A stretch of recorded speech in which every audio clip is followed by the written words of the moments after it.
Young man, there's no need to feel down. I said, young man, pick yourself off the ground.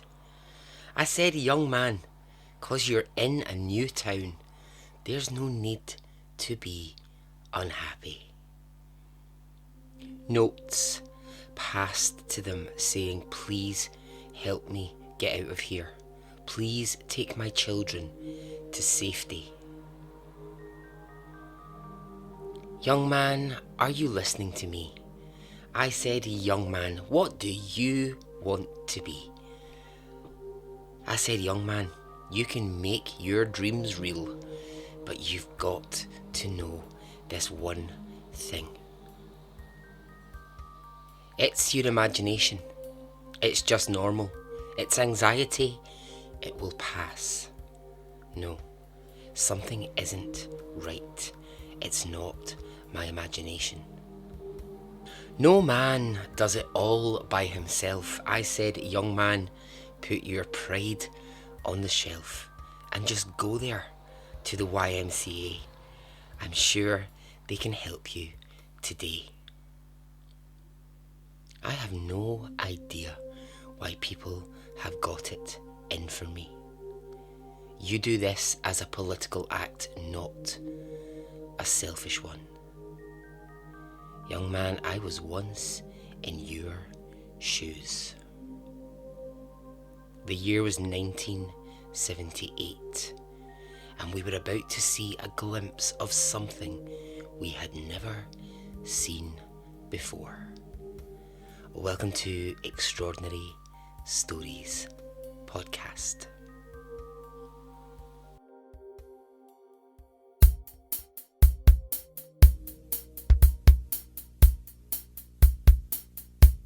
Good evening. Just as the Roman Catholic Church thought it had found a warm and compassionate successor to the late Pope Paul, it now finds it must search anew. Pope John Paul I is dead, his reign lasting just 33 days, the shortest in more than 3 centuries. Jerry Bowen reports from Vatican City. The body of Pope John Paul I lay in state today in the Clementine Hall of the papal apartments, not far from the bedroom where he died of a heart attack last night. Well, Terry, I reported over a week ago that Bundy was a suspect in the disorder. Now, Florida authorities can continue to concentrate. Well, my feelings, I'd like to see them, do something to him besides put him in a, institution. I'd like to see him be, killed, if I got my feelings to say. Prosecutor Robert Egan named Mrs. Wood's son along with all of Gacy's other victims as he opened for the state. Egan described Gacy as rational, premeditated, and evil, who killed his victims like flies when they got in his way. Carefully planned murders that resulted in compassionate successor to the late Pope Paul. It now finds it must search anew. For Pope John Paul I is dead, his reign lasting just 33 days, the shortest in more than 3 centuries. Jerry Bowen reports from Vatican City. I'll plead not guilty right now. Hey, how are you? Are you well? Are you good? I am. Okay, great reaction to the first 3 episodes. And here's number 4. And this will come to an end, I promise, right? This project will come to an end. But honestly, the more I dig, the deeper this gets. I've struck gold with the year 1978. It's just the most bananas year in history. Anyway, I'm not going to hang about. I'm going to get straight to the stories. Okay. You saucy minxies, are you ready? Okay, let's go. I'm just trying something. I don't know what that was. I don't know what Saucy Minxies was about. I just thought I'd give it a go. Okay, let's go.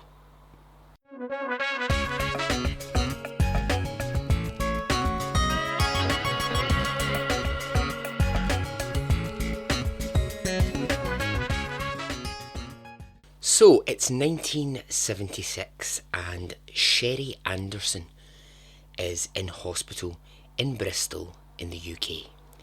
Sherry is 28 years old and she is having her first baby. Lovely.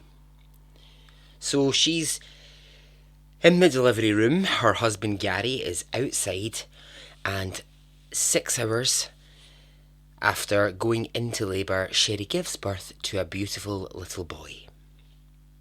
Now, let's call this female intuition or mother's instincts.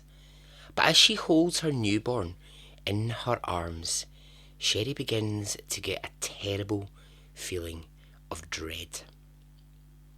Something isn't right with her baby, but she can't put her finger on it.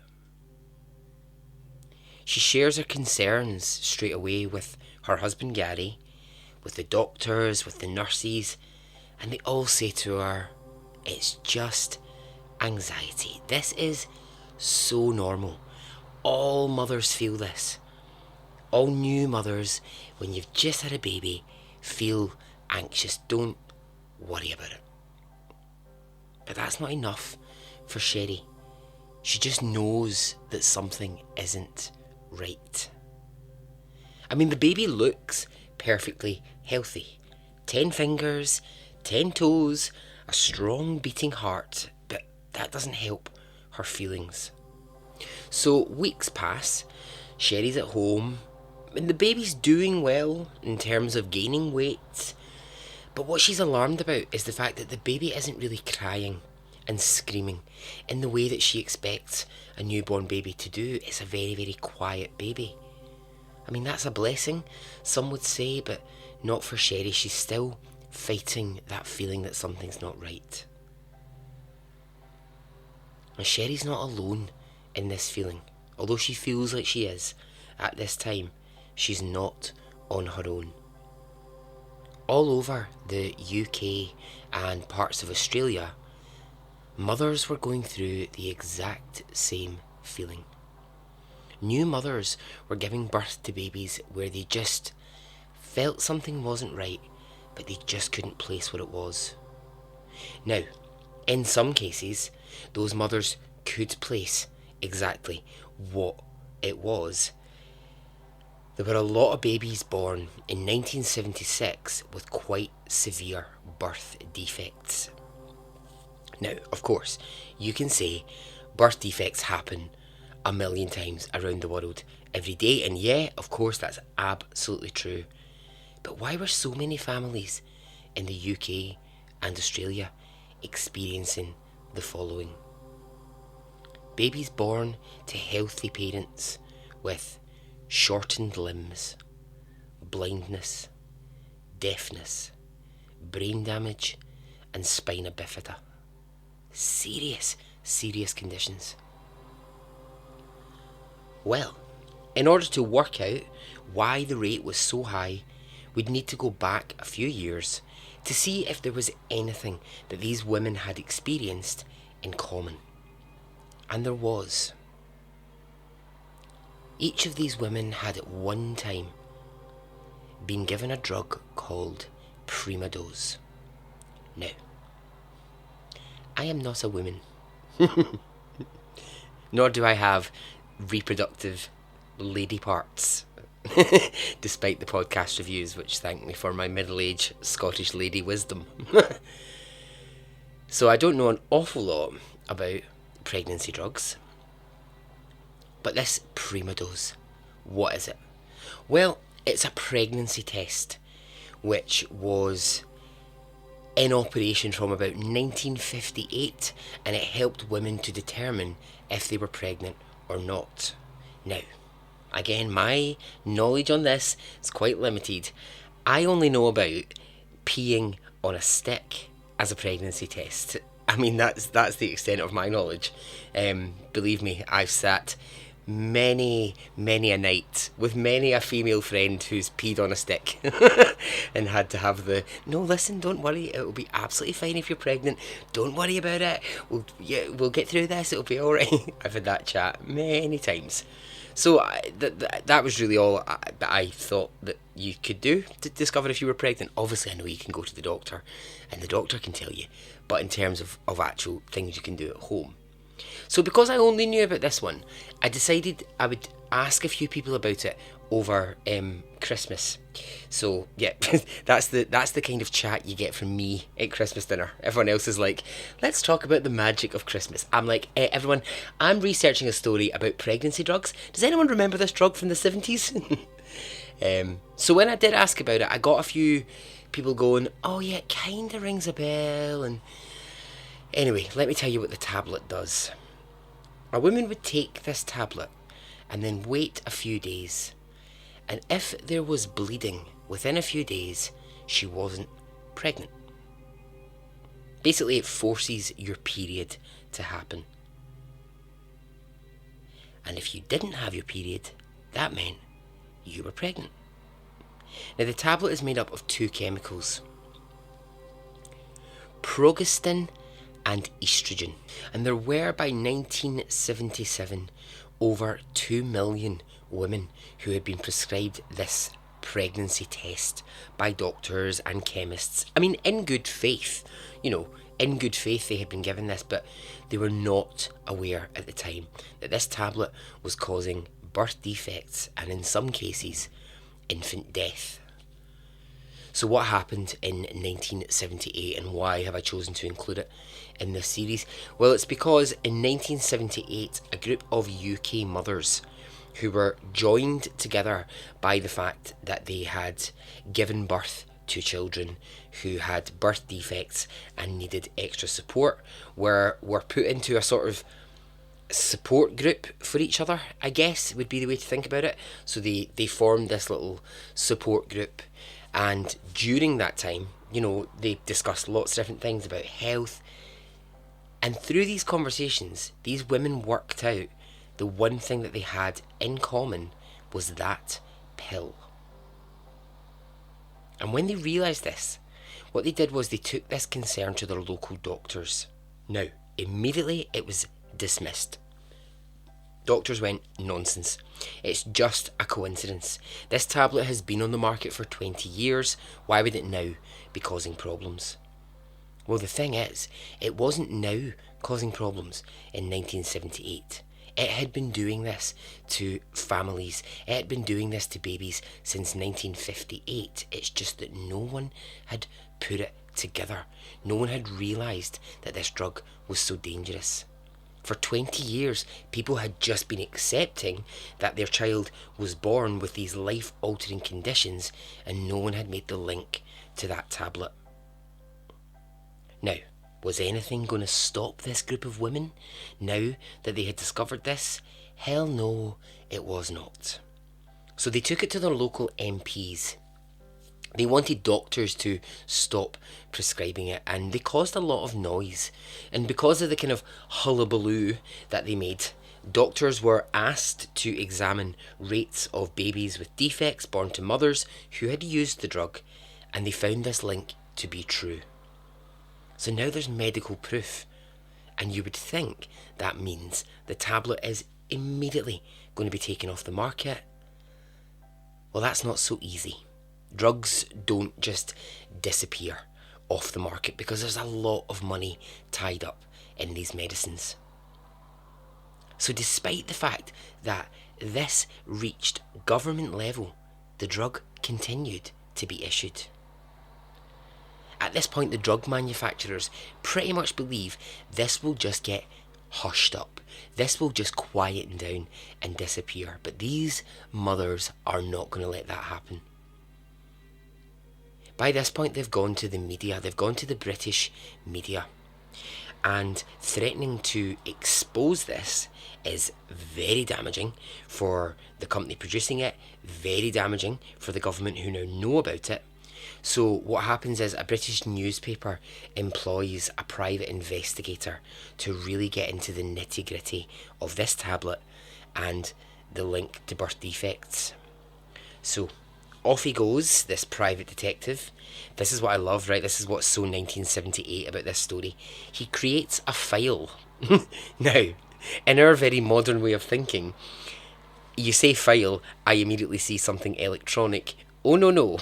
This man, it was an actual file, like a paper file that he carried about under his arm. So he went round and he conducted interviews with doctors, with families. He carried all of this evidence, tucked it under his arm in his little file. He went to Germany at one point, took the file with him. Now, it's clear by the end of like 6 months that he has a lot of evidence. And he finds himself in this really interesting position where there's almost a bidding war that begins for this file. Members of the press want their hands on this evidence because the big story here is that the government are trying to hide a dangerous drug from the public. So this man is offered at first £5,000 for the file. Then he's offered £10,000, which in today's money would be about 50 grand for this file. Eventually, the file falls into the hands of the chief of the BBC. Now, this is a man with a lot of power. I don't know if people in the outside the UK know much about this, but the sort of big media moguls in the UK are very close bedfellows with the government. You get a lot of the things get mixed up between them. So there is the threat now that the BBC will expose this scandal, and so it goes back to the government. And the decision is made that in 1978 the tablet Primadose will stop being manufactured. It will no longer be given to any woman anywhere. So that's a victory of sorts in 1978 for these women, for these mothers who started this. But they wanted more. And it's taken years and years, but they got more. A lot of compensation has been paid out over the years. But there was this ongoing feeling that the medical community and the government have always tried to keep this quiet. One of the articles that I read, it was so interesting. It described this as the most dangerous drug scandal that you'll never have heard of.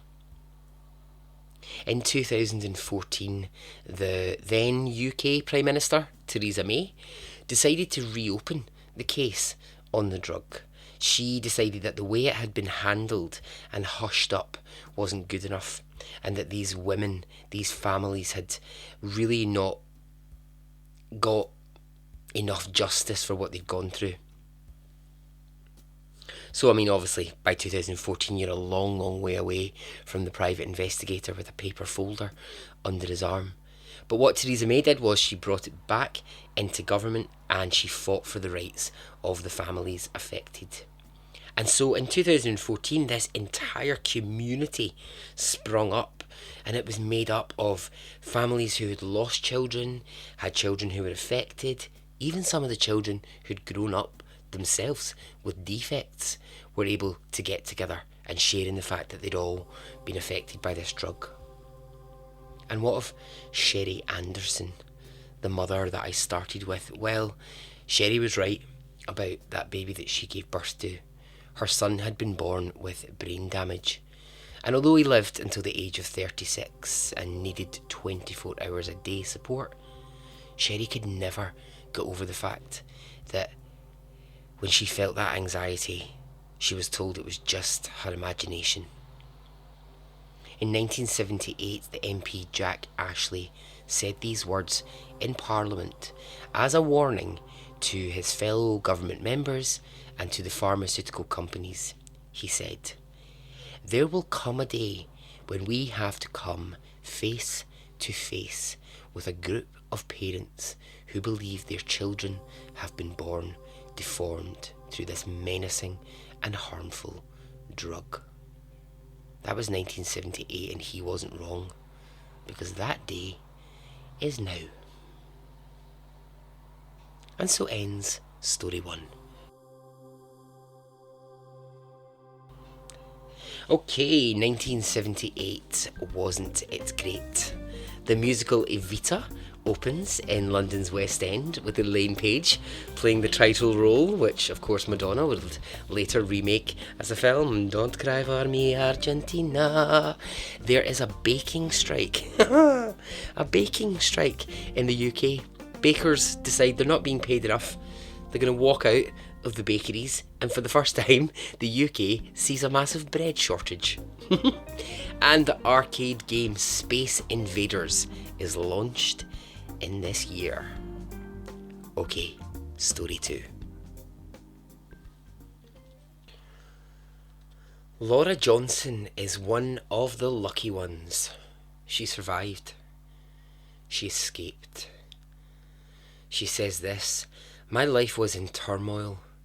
I had a failed marriage, and I was looking for a place to be political in a safer environment after a series of bad decisions. And that's when I found him. I found what was missing in my life."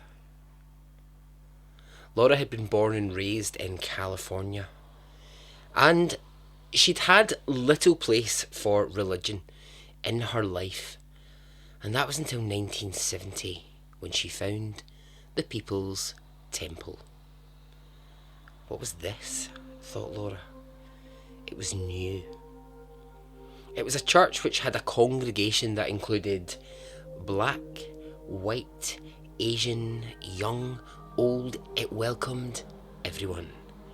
And it had just the most charismatic leader. Who was this Jim Jones? And why had he been missing in Laura's life until now? Well, here she was, and she quickly joined the church in California, and she began attending meetings regularly. She started listening to Jones when he spoke of impending nuclear apocalypse, and how the only thing that would survive would be the temple that he had built, and his people, his followers. The People's Temple was founded on socialist ideas. Share the wealth, everything to be equally shared amongst its members. And for people, that felt like paradise. People felt like they had found their place to be. That's great that people feel like that, but let's hang on one god darn minute and figure out, who is this Jones character? And how would he end up becoming the man behind the biggest massacre in history? 1956, Indianapolis. Jim Jones is 25 years old, and he's a Christian minister, and he establishes his own church with his wife. And like I said before, he's very, very charismatic as a leader. He's very passionate. He gives these rousing speeches. His speeches include his values, his ideas that we need to stamp out racism. We need to stop anyone being poor. We need to strive to all work together to be equal. And this appealed to people. Of course it does. I mean, those ideas, yes, are good ideas. Jim Jones, not a good man behind the ideas. He also does quite a lot of faith healings. Oh, I bloody love a faith healing. So I do. I would give anything to watch a faith healing happen in front of me. Oh my god. Someone being able to walk after years of suddenly not being able to. I would love it. Someone suddenly getting sight. Oh my god. Amazing. So, Jim Jones, he encourages everyone to call him father or dad. Okay then. Fine. Now he attracts a lot of young women to his congregation, and before long, he's got quite the following of, girls of 18 or 19 who'll do whatever he wants, calling him dad. Okay, I mean, come on. It's so sexual. It's so... What a perv. I'm not calling the act of calling someone daddy pervy. I don't mean that. I mean specifically Jim Jones. He knew exactly what he was doing. Now, he's got a wife, as I said, and they've got 4 children of their own, but they also adopt 4 other children, giving them 8 in total. So in this church in California, he ends up with a congregation of nearly 1,000 members. And to them, he is a hero because what he does is he puts his time and energy into looking after what he calls the forgotten. So the elderly and the homeless. Like, these are the people that he will give his time and energy to, and the church will help. So he's a hero.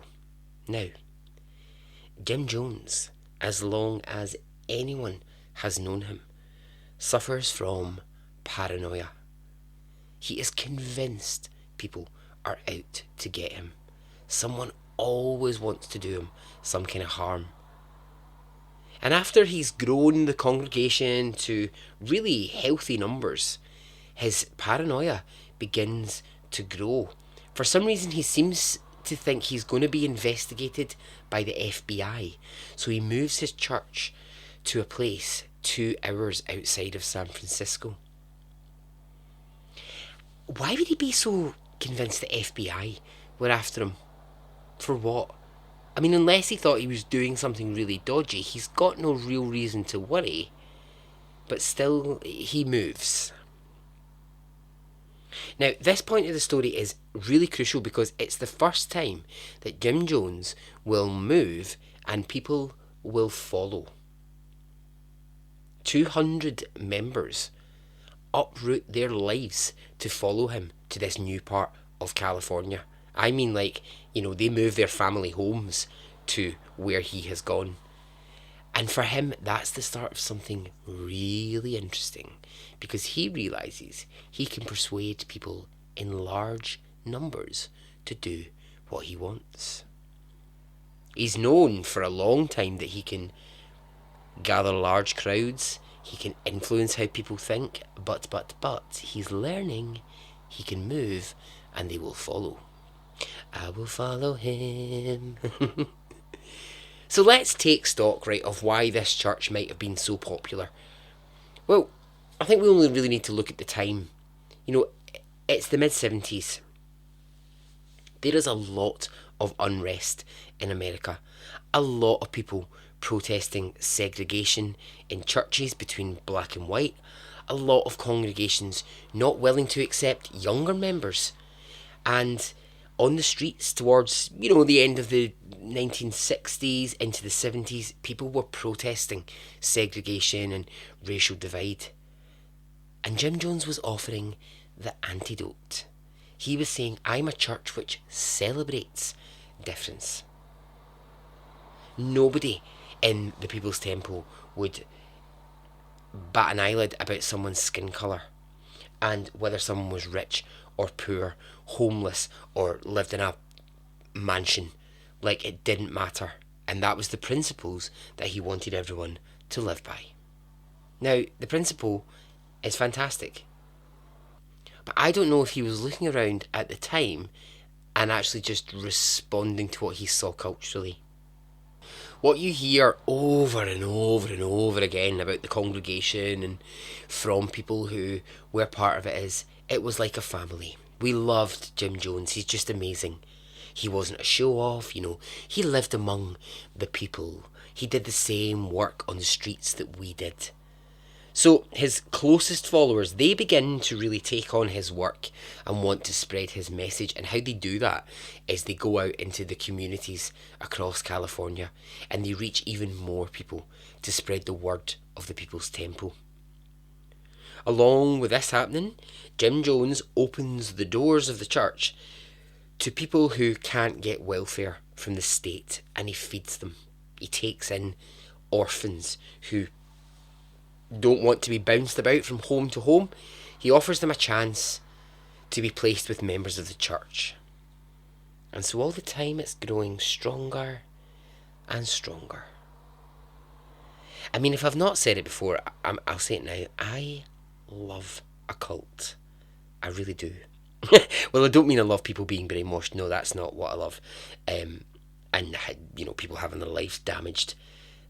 When I say I love a cult, I mean I'm fascinated by how they work. Just when you hear stories of people who end up under the influence of people like Jim Jones, who... I think what fascinates me is people who are perfectly fine in their lives without it, and they end up not being able to live without it. I just think that absolutely fascinates me. In another world, in another time, I might have done a cult podcast. That's if there weren't already so many good ones out there. Who knows, one day I might. I could call it Cults with Baz. Nah, that's absolute bollocks. Extraordinary cults. That's even worse. Let's get culty. Is that better?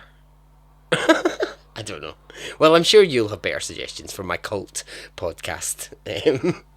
Anyway, back to Big Jimbo Jones. What's he up to?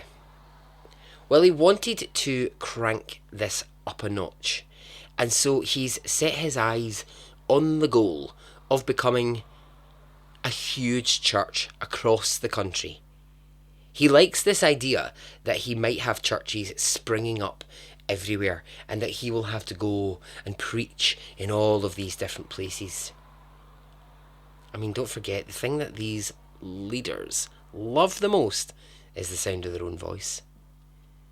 Now, obviously, what comes with getting bigger and bigger is more attention, and it's not all positive.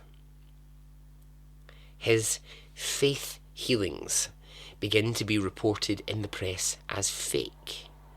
And what this does is it sets the seeds in some of his congregation of mistrust. People begin to wonder, is he a faker? Is this all just a show? They were calling out things like, what he would do is he would call, a service together, and then halfway through it he would be sort of overtaken by something, and he would say, "You there, lady in the third row, you have cancer." And she'd be like, "What are you talking about?" And he'd be like, I can tell you have cancer, and I will cure you of this now." So then, in front of all these people, he'd do a bit of showmanship. He'd take her out, lay her on the floor, wave his hands over her, do some whispering, say a prayer, and with the whole congregation watching, he'd be like, "I have freed this woman from cancer." And the women would stand up and everyone would applaud and be like, "Way, woo, go Jim." I mean, can you imagine being that woman? Going home, someone saying to you, "How was church?" "Well, the funniest thing happened. I went in, I got cancer, I got cured, and I came home." I mean, it's, so obviously the way this is being reported is this guy is nuts, But this doesn't sit well with a lot of the congregation. And what it does is it divides people. It divides people into those who really believe in Jim Jones and will stay with him, and those who leave at that point because they think, maybe something isn't right. Now, what does a leader do when he or she realises that they are losing control of their people? Well, they begin to manipulate, they coerce, and they bully. So it's at this point Jim Jones decides that his church members need to start signing their wages over to him. He starts to take their wages off of them, and what he does is he gives them back just a tiny amount for personal belongings, but he keeps the majority of their money. Now you take that and times it by the hundreds and hundreds of members that he's got, and before long Jim Jones is bringing in the money. He's buying himself some nice 1970s sunglasses, which he liked to wear. So many people willing to just hand their cash over to him. It's at this point he starts using sleep deprivation as a tool to break down his members also. This is so strange, but he would incite fights between members by asking them to boast about how little sleep they'd had the night before. And people would be like, well, I only slept for 2 hours, which obviously means that, you know, I'm a great member because I spent the rest of my time praying and doing whatever. And then someone else would be like, oh, well, I only slept for 1 hour at a time. You know, people were literally falling apart to try and prove their dedication to the church by not sleeping. So, of course, when you've got people exhausted, it's much easier to take control of their actions and talk them into handing over their money, signing over their belongings. So in 1971, he opened 2 more temples, one in San Francisco, one in another part of California. And they're both really large congregations. But again, of course, it's going to bring more scrutiny, more is he a faker? By now he's claiming he can raise the dead. Come on, man. Jim, come on. We'll go with you so far. But, you know, nobody can raise the dead. What do you take me for? Some kind of idiot? So a newspaper runs a series of stories outing him as a maniac, basically, is what they're calling him. This, of course, just feeds Jim Jones' paranoia. It just gets worse and worse. And so what he does is he actually just starts to grow the congregations, because I think what he's thinking at this point is if he can have more and more people under him, then he can squash all of these he's a fake, he's a fraud rumours. He can get rid of all of that because he'll eventually have so many people on his side. He's building an army, basically, is what he's doing. So, you know, there's now 3,000 people across California, members of the People's Temples, his way of being. People in the streets are wearing t-shirts that say, I believe in Jim Jones. You know, he's becoming a real figure, a real public figure. Now, here's a question. Can one man run all of this? No, he can't. So what he does is he puts in place a committee, a planning committee. And it's made up of about 150 of his most devout members, and they basically keep the rest of the congregation in check. They make sure that the church is run the way that Jim wants it when he's not there to oversee every little thing. Laura, who I mentioned in the beginning, she was one of the 150, a fanatical believer in Jones and right by his side when he needed her. Now this 150 people, they felt so special because they were like, I have been chosen by the great man himself. Now inside of that group, he creates an even smaller group and he calls this the leadership circle. It's very select. It's made up of a number of young women who adore Jim Jones and who are having regular sex with him. And these are the chosen few who are there to really hand out the discipline. And that's any church member who dares to question his leadership. This little select group get heavy with them and make sure that they fall into line and start believing everything he says. Creating these groups, it doesn't necessarily go down very well across all of his 3,000 members, because people start to feel a bit like, well, who's running the show now? Is it him? Is it these groups? Like, what's going on? You know, I just joined this because I believed in it. Now I'm being policed by this very select group. It feels elite. What's going on?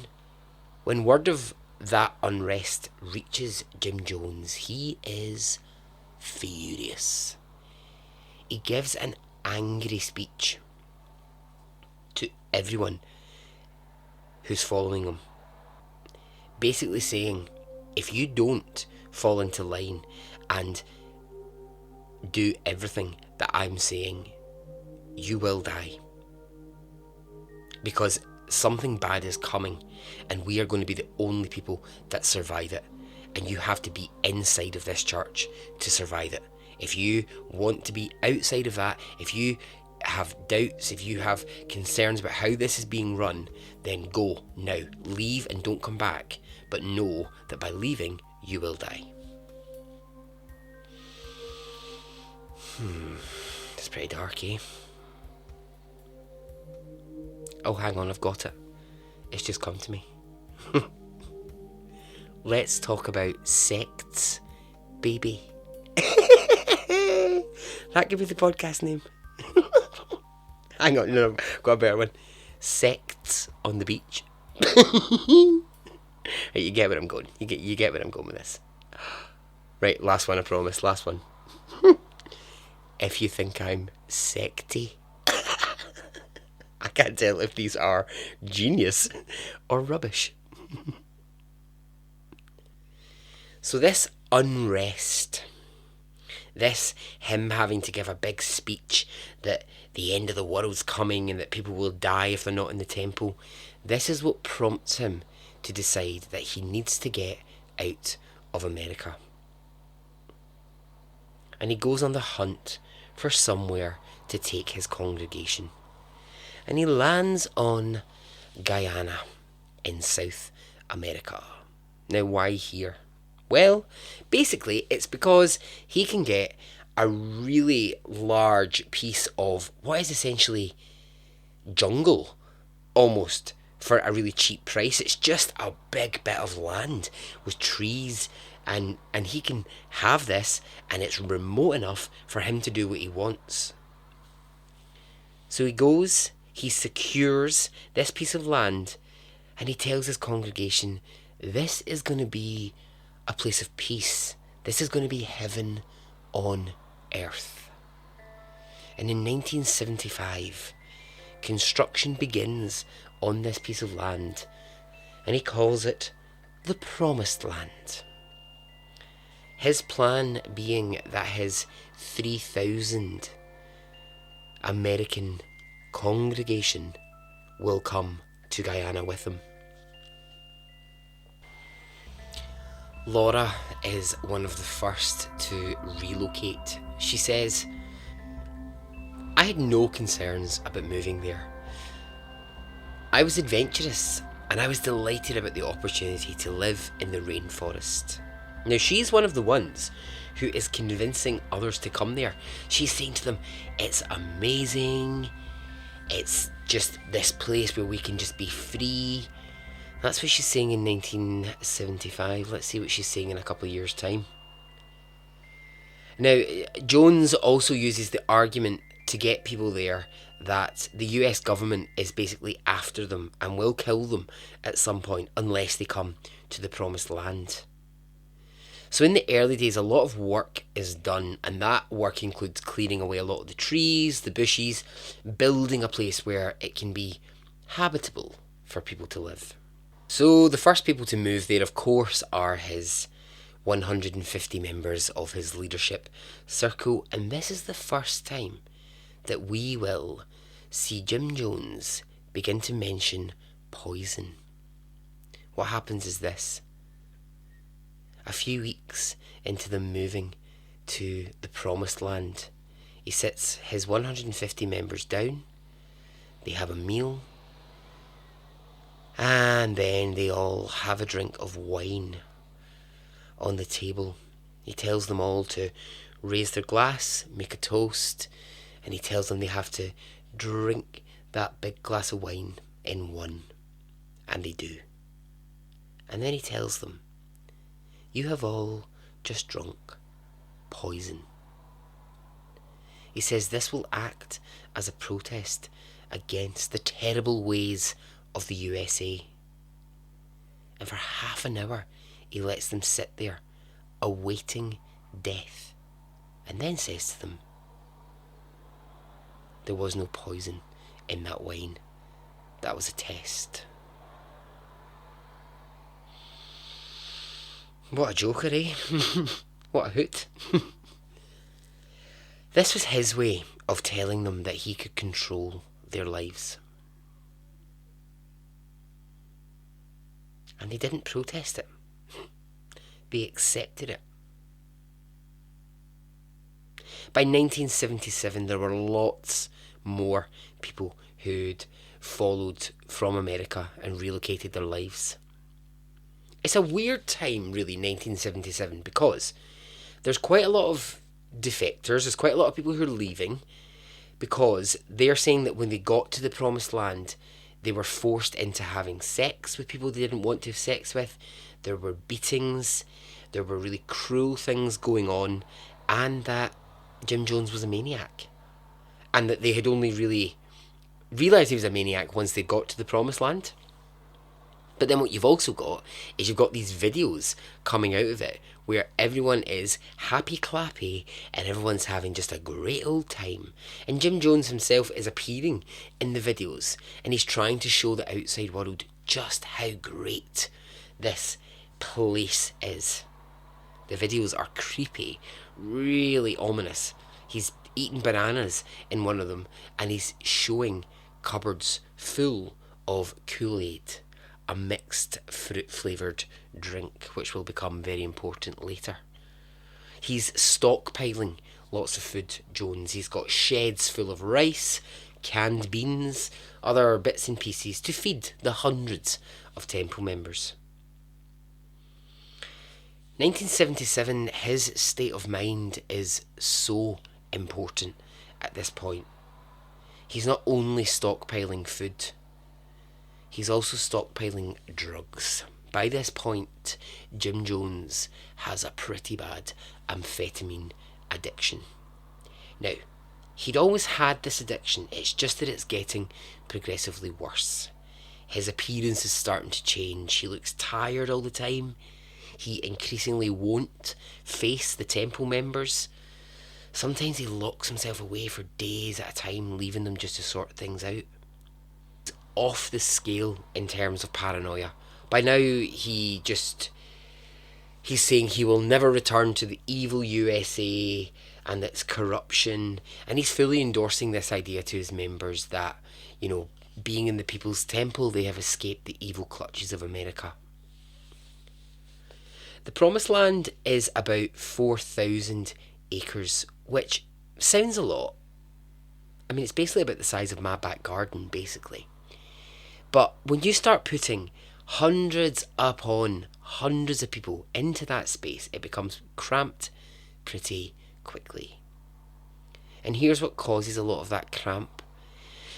Jones had opened up the temple to people from Guyana and the surrounding areas to join. So what you had this mix of people from United States of America and you had people from Guyana all living together in the People's Paradise. And so it very quickly becomes overcrowded. It went from 150 people to 900 people in 2 months. Now that's a massive hit on things like food. So one of the members who escaped from it remembers that in the beginning, meals used to consist of things like rice with some meat and some beans, and that gradually that just became rice with beans, and then they would have biscuits alongside of it, and then it just became biscuits and rice, and then eventually it just became rice, because there was so many people to feed, and they just didn't have the resources. Water was all they drank, all the time. And about a third of the people who were living there had kids under 12. I mean, there were babies here, for goodness sakes, and those babies weren't getting enough food. And the kids were made, as the adults were, to work day and night, basically 14, 15 hours a day. They were out, working in the field, planting food, cleaning the property, building things. And of course, what happens when people are hungry? Things turn ugly. The members quickly start to turn on each other and fighting amongst them begins to break out. And Jim Jones is quick to stop this. What he does to stop this is he gives them a common enemy. the USA. You know, he leads these sermons telling them you've escaped evil forces that are chasing you. They want to harm you, so you must work together. I would love to think, right, if I was there, I mean, I don't know. I might have just been as brainwashed as everyone else, who knows? But I would love to think that if I'd been there, I'd be like, look, mate, I'm leaving. I came here for a better life, and basically I'm working my balls off in a field all day, and all I'm getting is a rubbish bowl of rice for my dinner. And I'm heading back to the USA because I want a McDonald's. Or I'd say to him, mate, look, it's the late 70s. I could be queuing up to get into Studio 54 and dance the night away with Cher, rather than working in the bloody field all day. But I joke. Obviously, if you've been brainwashed, that's not going to happen. Nell Smart is a woman who was part of his church in San Francisco, but she didn't move to the People's Temple in Guyana. But she does come to visit, and the reason that she comes to visit is that when she joined the church in San Francisco, she got her daughter and her grandson into the church as well. And when the time came to make the move, Nell didn't want to make that move. She wanted to stay in America. But her daughter and her grandchild, they went to the People's Temple. And so in order to see her daughter and see her grandchild, it was the only way that she could see them was to go and visit. And when she went, she remembers that she was just so shocked. She said she couldn't believe how hungry and thin and messy everything looked. She was describing like 7 or 8 bodies crammed into tiny rooms, and people just looked starved to death. And then she talks about seeing Jim Jones and basically saying he's a junkie. He just looked like a junkie at that point. I mean, that must have been so freaky for her. You know that feeling when you walk away from something and you have a bit of distance from it, and then you think, why was I ever so into that thing that I was, it can be like a job or something that you leave, and then years later you reflect on it and you think, why was I so obsessed with that thing at that time? I can only imagine what that must have been like for her. So where his drugs are coming from, no one is really sure, but they are coming in huge amounts because he is never not on drugs. Now, Jim Jones is going to do something I think that's a bit odd at this point. Well, it's something I wouldn't expect him to do, but he does it anyway. He decides to let the outside world in. He decides that journalists are allowed in to see. And he tries to sort of control this. And in a way it backfires, because what he does is he shows them around, but he doesn't let them see everywhere.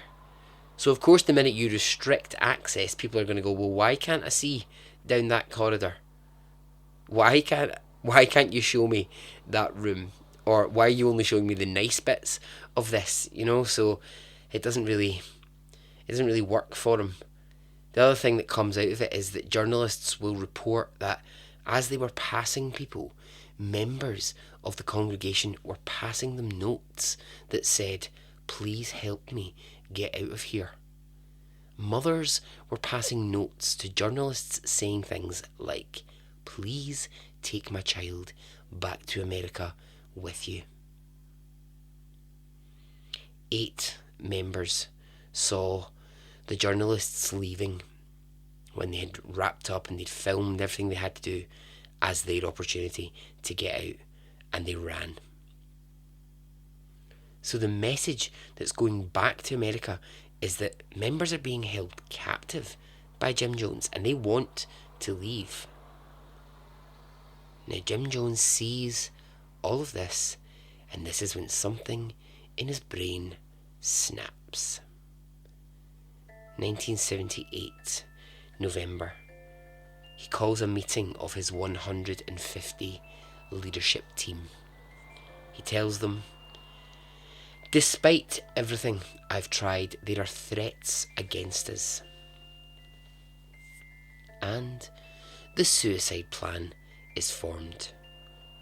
Not by Jones alone, but by his leadership circle also. So earlier I was talking about stockpiling. Well, it wasn't just food and it wasn't just drugs.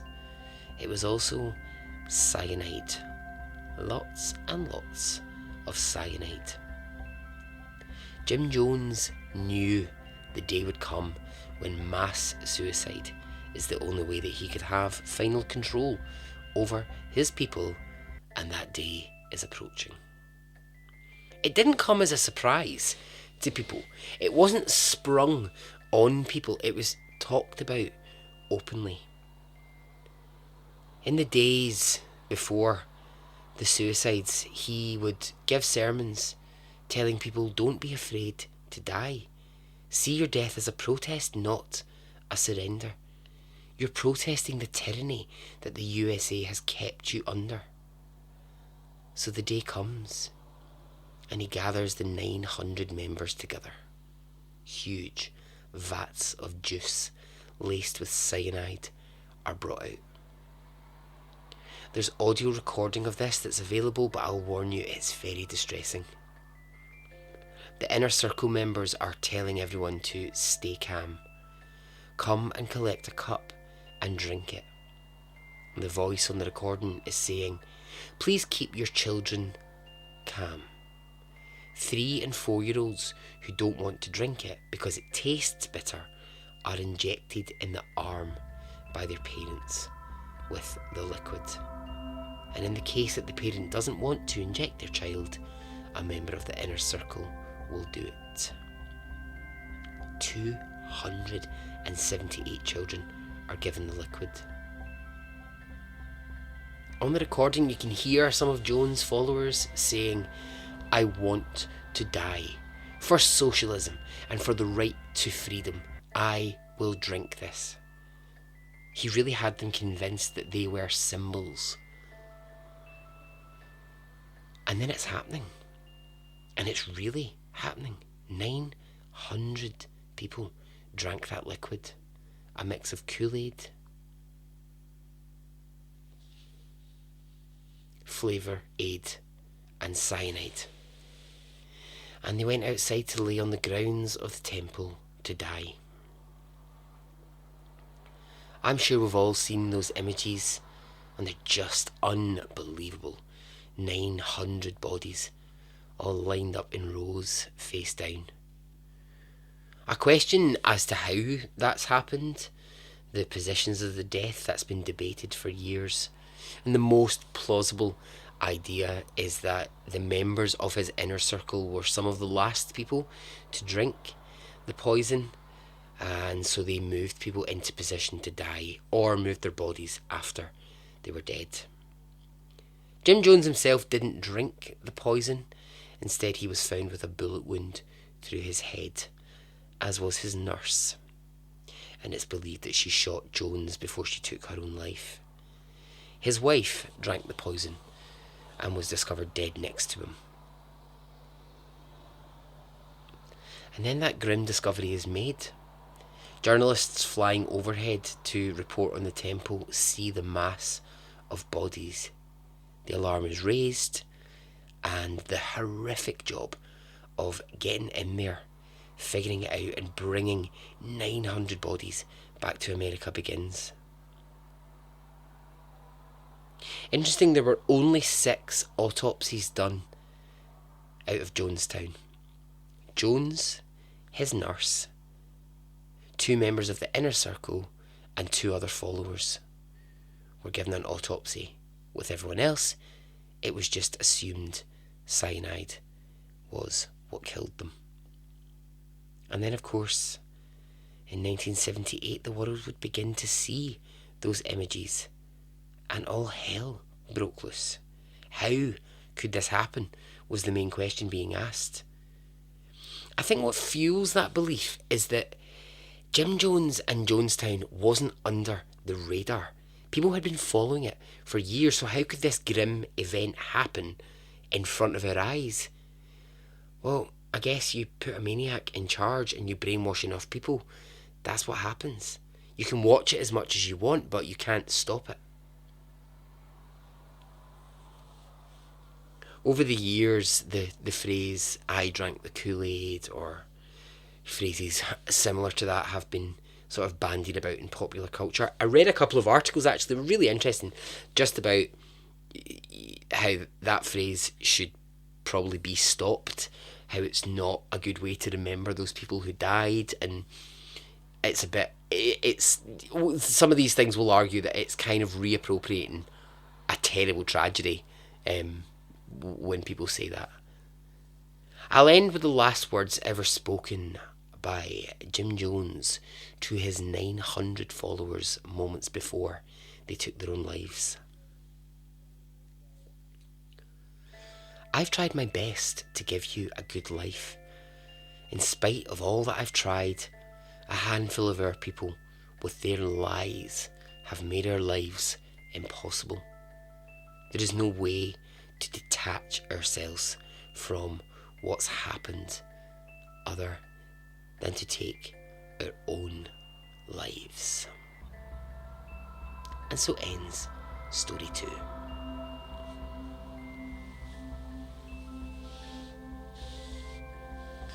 "1978 wasn't it great? Famous births in this year included Katie Holmes, well-known Tom Cruise survivor, and Ashton Kutcher of Demi Moore fame. France won the Eurovision Song Contest, good on you France, and the film Jaws 2 was released. There's a shark in the water, get out the water.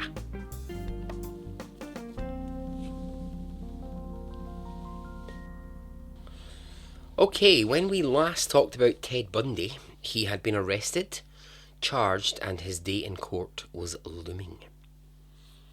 Now, Ted Bundy in court, it was always going to be a shit show, wasn't it? It was always going to be a disaster because the man was a narcissistic piece of shit. And whoever in 1978 decided it was a good idea to let a man who'd murdered 28 women represent himself needs a slap across the face. In court, he's angry, he's shouty, he interrupts all the time, and the trial judge goes somewhere between being really fed up of him at points and then almost admiring him. It's a mess.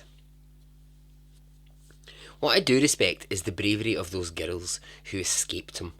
The ability, the strength they had to sit in court with the man who had tried to rape and murder them and to watch him parading about in front of them, but have the strength to be able to say, no, that's him right there. That's the man that tried to kill me. Well done them. Now, the days in court were obviously huge public spectacles. People were clambering over each other to get front row seats, and the streets are lined with female fans who adore him. He even proposes to Carol Ann Boone in court during his murder trial, and she says yes. Florida law allows proposals to happen in court during a trial. I mean, it's just absolutely mental. Ted Bundy completely rejected his defence team's advice, and he would give these pompous, obnoxious speeches in court, including this one. It's my position that my counsel, 1, believe that I am guilty, 2, that they've told me there is no way of presenting effective defence, and they have told me that in no uncertain terms, and 3, they see no way of avoiding conviction. Your Honour, if that does not raise itself to the level of ineffectiveness of counsel, I don't know what does. Basically, they're saying, Ted, you did it. We all know what you've done. Your crimes are catching up with you. You're not going to get away with it. But he wouldn't listen. At one point, a plea deal is offered if he would admit to the killing of 12-year-old Kimberly Leach, which I spoke about on the last episode. He would go to prison, but he would escape the death penalty. But he's so convinced, he is so convinced that he can charm the pants off the jury that he rejects this. And that's a huge mistake, because of course they're going to sentence him to death. There is a staggering amount of physical evidence from various murders, including the Shea Omega ones that I mentioned in episode 1. Ted Bundy was sentenced to death and went to prison to await his execution. Now, of course, this is where he just can't let things go. He has to try and extend his moment in the spotlight. I think I've mentioned this before, but he starts playing games with the system. If they postpone his death sentence, he will reveal more and more details of the victims. So they know about 30 of them, but it's believed that he committed more than 100 murders. And this is what's called bones for time. This is, where he will use any opportunity to get on TV and speak to anyone that'll listen to him. This is when he starts his whole, it was porn that made me do it. The only reason that I've turned into the person I did is because porn made me do it. Sure. He would say things to reporters like, I don't really know why everyone is out to get me.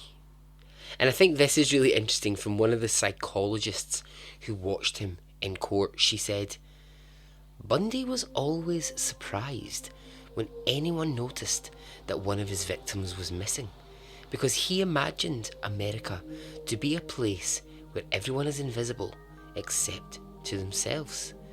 And he was always astounded when people testified that they had seen him in incriminating places, because Bundy believed that people did not notice each other.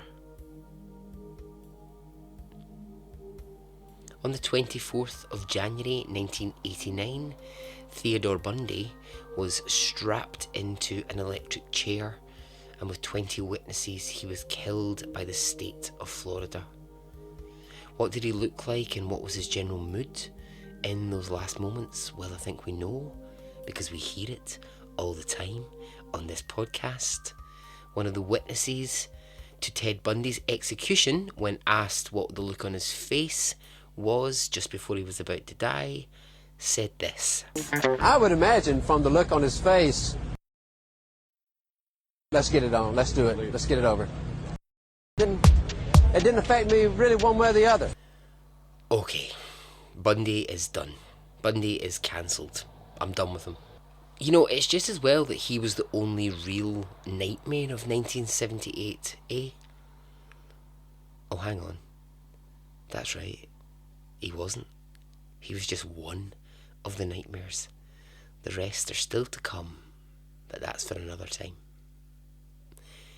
And so ends the episode.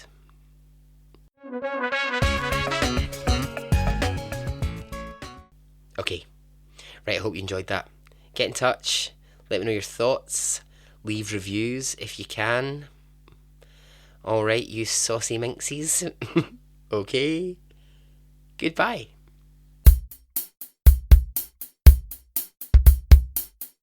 Of the founder of the People's Temple, Jim Jones. Well, Terry, I reported over a week His ago sons were that simply Bundy going to was sleep. a suspect in the Some had disappearance pillows beneath of their an heads. 8-year-old. Some died alone, separated by their families until the end.